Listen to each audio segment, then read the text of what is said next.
پھر اللہ نے انسان کو تخلیق فرمایا، پیدا کیا، اور پیدا کر دینے کے بعد پھر ظاہری سی بات ہے اس میں ابتداءً آدم علیہ السلام کی صورت میں جو اس کا خمیر، جو اس کی ابتدا جہاں سے ہوئی ہے، وہ ابراہیم علیہ السلام ابو البشر کہ جنہوں نے اللہ رب العزت نے ان کو جنت میں ٹھہرایا، اور پھر ان کی طبیعت کو اور ان کا اس جنت کے اندر من لگانے کے لیے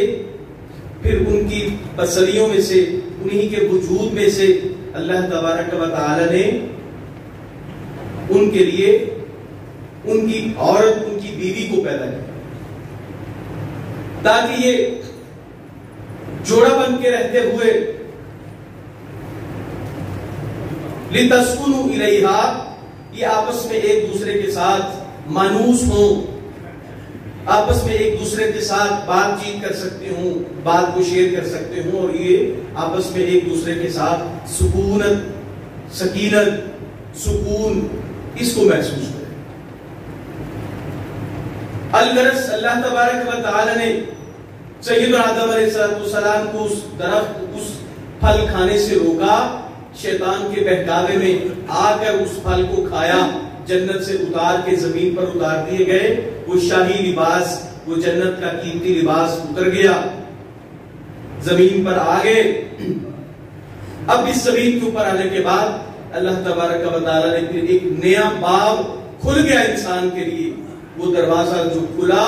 وہ انسان کی اس کائنات کے اوپر، اس زمین کے اوپر حیات تھی۔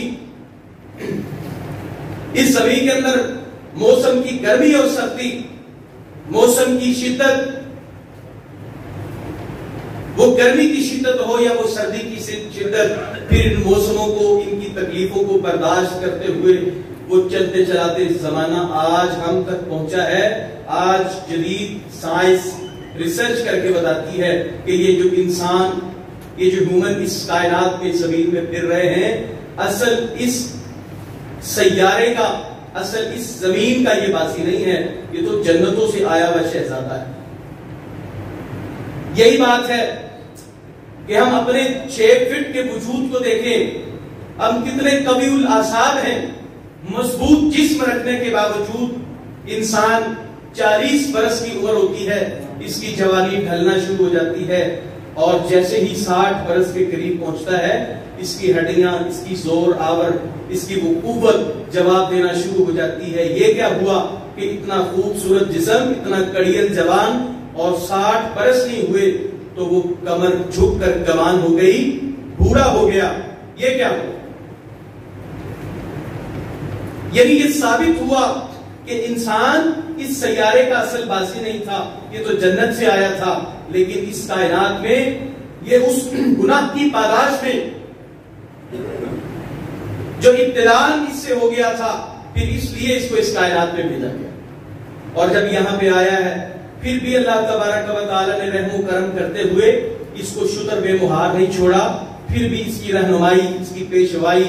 اس کو راہ ہدایت دکھانے، بتانے، سمجھانے، سکھانے کے لیے اللہ تبارک و تعالی نے مختلف ادوار میں، مختلف صورتوں میں، علاقوں کی تقسیم کے اعتبار سے، زبانوں کی تقسیم کے اعتبار سے انبیاء کو بھیجا، کتابیں دے کر، ہدایت دے کر، دعوت دے کر، جاؤ انسانوں کو بتاؤ ان کی تخلیق کا مقصد حیات، ان کی زندگی گزارنے کا طریقہ، کوڈ آف لائف، ان کی زندگی کا منشور، دستور وہ کیا ہے؟ اللہ تبارک و تعالی نے انبیاء کے ذریعے اس کائنات کے اندر پھر انسان کو بستے بساتے یہ ساری چیزیں واضح کر دیں، اور آدم علیہ السلام سے جو سلسلہ شروع ہوا تھا اس سلسلے کو سیدنا محمد کریم صلی اللہ تعالی علیہ وسلم کی ذات کے اوپر لا کے مکمل کیا، اور مکمل کرنے کے بعد پھر یہ قرآن کریم ایسی جامع کتاب بنا جس کتاب کے اندر اللہ تبارک و تعالی نے انسان کے لیے پوری کی پوری رہنمائی، پیشوائی، قیامت تک کے لیے مسائل، ابھی جو مسائل موجود ہیں، موجود تھے نہیں، ان کا حل کیا، جو پیش آئے ان کا حل ہوا. ابھی جو مسائل پیش آئیں گے ہمیں جن کا سامنا نہیں ہے، جن وباؤں ابتلاؤں کا، جن پریشانیوں مسائل کا ہمیں سامنا نہیں ہے، وہ قیامت تک پیش آنے والے مسائل وہ اس کتاب، اس سنت کی نصوص سے حل ہوں گے. اللہ تبارک و تعالی نے قرآن کریم کے اندر یہ خاصیت رکھی ہے کہ مسئلے مسائل جو ابھی قیامت تک پیدا ہونے ہیں ان کا حل قرآن کریم کے اندر موجود. اس کی نصوص، اس کی آیات کچھ زائد 6000 ہیں. ہم 6666 آیات گنتے ہیں، بولتے ہیں، سنتے ہیں. اس کے لگ بھگ 6000 سے زائد کچھ قرآن کریم کی آیات ہیں، لیکن مسائل ایک بحر بے کرام، ایک امڈا ہوا سمندر جو آ رہا ہے مسائل کا. ان مسائل کے حل کے لیے اللہ تبارک و تعالی نے ان 6000 سے زائد کچھ نصوص کے اندر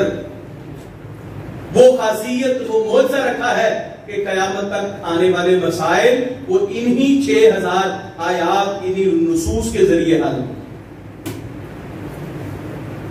اب یہ بصیرت ہماری ہے،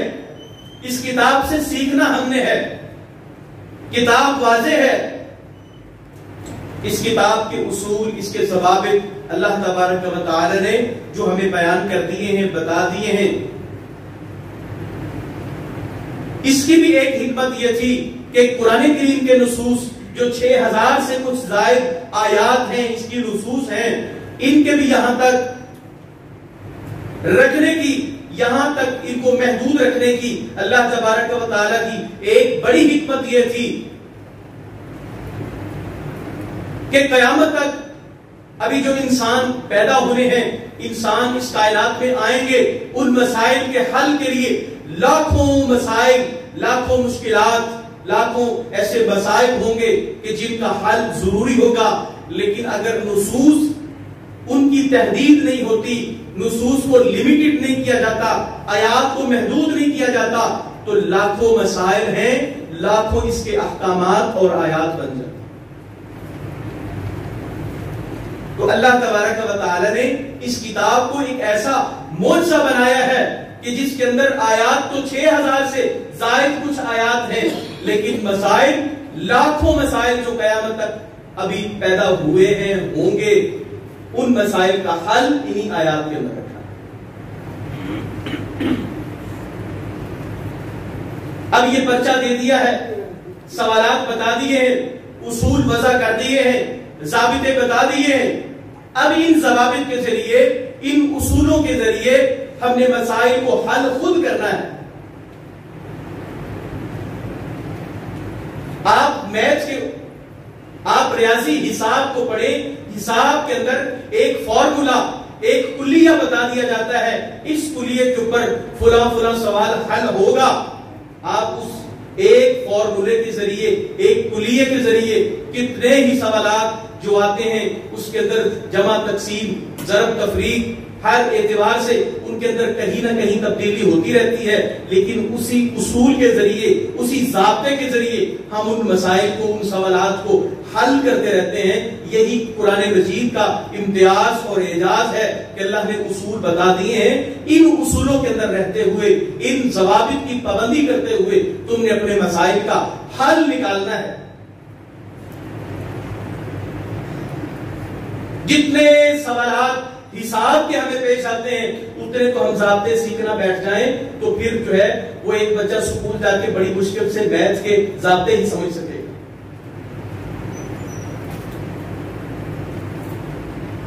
یہ انسان کے وضع کردہ علوم ہیں. ان علوموں کے اندر، ان فنون کے اندر انسان نے اصول بنائے اور ان اصولوں کے اوپر کسی بھی صورت کے سوال کو اپلائی کرتا ہے تو اس کا وہ سوال حل ہو جاتا ہے. تو کتاب اللہ تو پھر اللہ کا کلام ہے. یہ جامع ترین معجزات کی کتاب ہے کہ جس کو اللہ تبارک و تعالی نے فصاحت، بلاغت، اعجاز، انداز بیان کے ساتھ بھرپور اس کتاب کو نازل کیا. سیدنا محمد رسول اللہ صلی اللہ علیہ وسلم.